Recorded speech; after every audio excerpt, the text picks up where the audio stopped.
Une véritable insurrection, a dénoncé Joe Biden.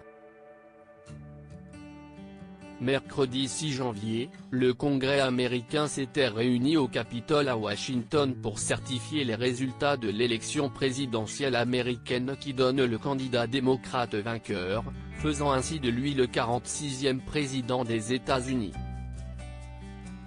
Loin d'accepter sa défaite, et appelant toujours à un recomptage des voix, Donald Trump avait appelé ses partisans à manifester leur mécontentement devant le Capitole, ce que certains n'ont pas pris à la légère.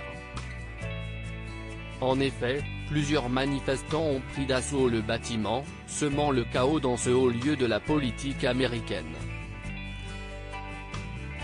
Sur des images captées à France Info, on voit ainsi des partisans de Donald Trump brandir des drapeaux en soutien au 45e président des États-Unis, mais aussi des drapeaux des États confédérés du Sud, cette union créée en 1860 pour refuser en chœur l'abolition de l'esclavage.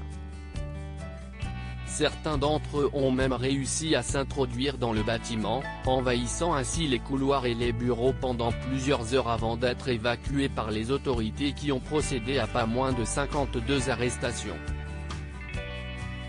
Une supportrice de Donald Trump tuée à la suite de ces insurrections, le bilan s'élève à 4 morts, 2 hommes et 2 femmes, dont une supportrice de Donald Trump, qui a succombé à une balle des forces de l'ordre. Des agents en uniforme de la police du Capitole les ont affrontés, et, à un moment, l'un d'eux a fait usage de son arme de service, a précisé la police de Washington.